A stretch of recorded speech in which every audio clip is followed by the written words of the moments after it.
Yo tout le monde, c'est Aurel, aujourd'hui on se retrouve pour une nouvelle vidéo sur Zenless Zone Zero. On va parler d'Alice étant donné qu'elle est sortie cette semaine et comme d'habitude je vous propose une petite vidéo pour vous donner mon avis sur ce nouveau personnage. Comme d'habitude en fond il y aura des gameplays avec pas mal de teams différentes histoire de vous montrer un petit peu à quoi ça ressemble avec mes stuffs évidemment. Avant de démarrer, n'oubliez pas le petit pouce bleu et le petit abonnement si ce n'est pas encore fait vu que vous êtes pas mal à suivre les vidéos sur Zenless sans être abonné. Et aussi donnez-moi votre avis sur Alice en commentaire pour ceux qui l'ont invoqué et testé. Comme je l'avais dit dans mon guide, pour moi Alice c'est une espèce de Miyabi parce que le principe du personnage c'est le même, c'est-à-dire que tu vas stacker pour finalement utiliser ton attaque maintenue et évidemment tu as des petites particularités là-dedans. Déjà un truc personnellement que je kiffe dans le kit d'Alice c'est qu'elle ait des attaques spéciales qui peuvent permettre de faire des esquives. Tout simplement parce qu'au lieu d'appuyer bêtement sur tes touches, bah ici tu dois avoir un petit timing histoire de bien profiter du perso à ce niveau-là et ça ajoute clairement quelque chose, c'est un petit peu comme Yichuan. Parce que pour rappel, Yichuan, tu dois avoir des timings quand tu utilises son attaque spéciale X aussi, histoire d'en profiter à 100%. Ici, c'est un peu pareil. Ça rend le gameplay d'Alice un petit peu plus dynamique que les autres personnages où tu vas simplement spammer finalement tes compétences, etc.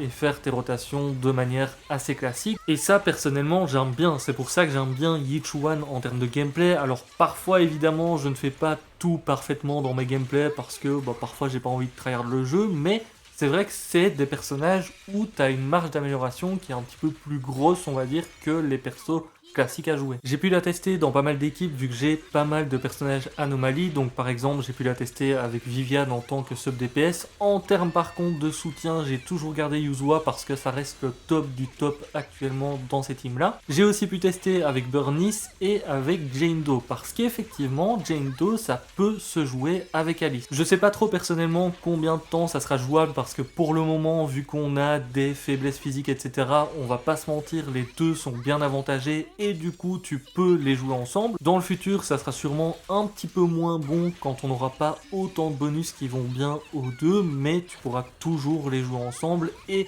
évidemment, les teams que tu vas jouer en priorité, ça sera les teams avec des vrais sub DPS et pas Jane. Peu importe la team, je vous le dis, Alice c'est très fun, mais il y a quand même des petites choses à bien connaître au niveau du gameplay parce que parfois tu vas utiliser un petit peu trop d'attaques, tu vas pas avoir le bon timing pour tes attaques spéciales X, tu vas aussi utiliser ton ultime alors que tu as déjà pas mal de stacks et ça peut te faire perdre énormément dans des combats. D'ailleurs, si jamais vous voyez des erreurs dans les gameplays que vous avez en fond, c'est tout à fait normal, c'est des gameplays qui datent d'hier et donc j'ai pas encore pu tester à 1000% perso et je la maîtrise pas non plus à 100%. Le truc que j'ai remarqué aussi avec elle, c'est quand tu swaps sur tes supports parce qu'il faut savoir qu'Alice, elle est très rapide dans ses rotations. De ce que j'ai pu tester avec mes stuffs, etc., elle est un petit peu plus rapide que Miyabi. C'est vrai que tu termines très rapidement par utiliser son attaque maintenue et du coup tu swaps automatiquement sur tes sub DPS. Le truc c'est qu'ici parfois tu vas avoir des moments où tes sub DPS n'auront pas assez d'énergie pour pouvoir utiliser leurs attaques spéciales X par exemple et ça peut devenir un petit peu galère. Ça m'est arrivé très souvent avec Viviane par exemple, parfois j'arrivais sur elle, malheureusement elle avait pas assez d'énergie et du coup j'étais là à faire mes attaques normales, donc je switchais assez rapidement sur les autres persos pour revenir sur Alice. Encore une fois c'est quelque chose qu'il faut prendre en main et avec Burnice par exemple, j'avais aussi des galères parce que je suis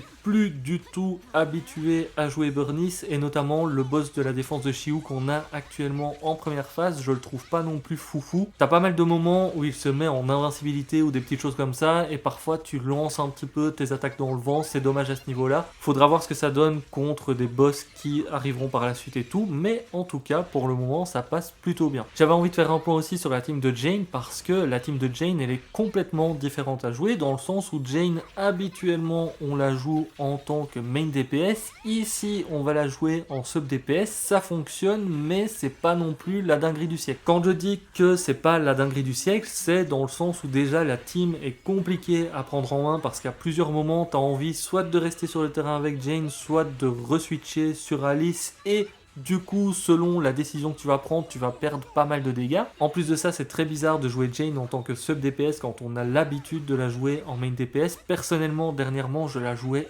énormément en main DPS, du coup là c'est très perturbant. Je dirais même qu'on ressent bien que c'est un personnage main DPS de base et du coup le feeling est pas forcément foufou quand tu joues les deux ensemble, même si ça fonctionne bien, ça rend le gameplay encore plus dynamique pour le coup. J'ai même envie de dire que parfois c'est un petit peu trop dynamique, t'es là, tu te retrouves à passer derrière les ennemis quand tu utilises l'attaque spéciale X d'Alice et tout, c'est super perturbant. En plus de ça, quand tu vas sur Jane, c'est encore une fois très rapide. Le boss sur lequel je l'ai testé, c'est le boss de l'assaut mortel. De toute manière, je vous mettrai du gameplay en fond. Et il bouge énormément aussi dans les combats. Donc pour le coup, j'ai eu certains moments dans mes runs où je me retrouvais bloqué contre le mur. Et c'était pas forcément facile, surtout avec la caméra aussi qui arrête pas de bouger. Parce que la caméra, parfois, elle n'arrive pas à suivre tous les mouvements que tu fais avec la team. C'est des petites choses qu'on va de mieux en mieux maîtriser au fil du temps quand on va la jouer, mais ça reste des petits défauts qu'on a au début en attendant de la maîtriser à 100%. Je pense que j'ai tout dit par rapport à Alice, en tout cas je suis très content de l'avoir invoquée par rapport au feeling qu'on a en termes de gameplay et tout. Elle est très sympa à utiliser, elle est vraiment fun. Je pense même qu'actuellement elle fait partie des top personnages que j'aime jouer sur le jeu. Encore une fois, n'oubliez pas de me donner votre avis sur le personnage en commentaire. Je vous laisse là pour cette petite vidéo, je vous dis à très bientôt. Ciao,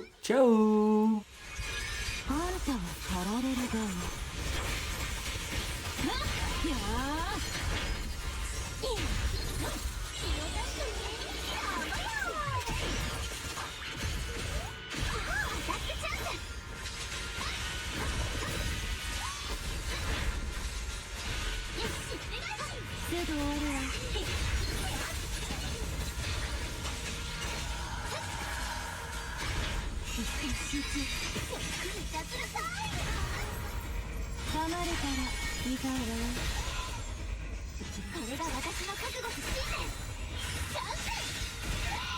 華麗なる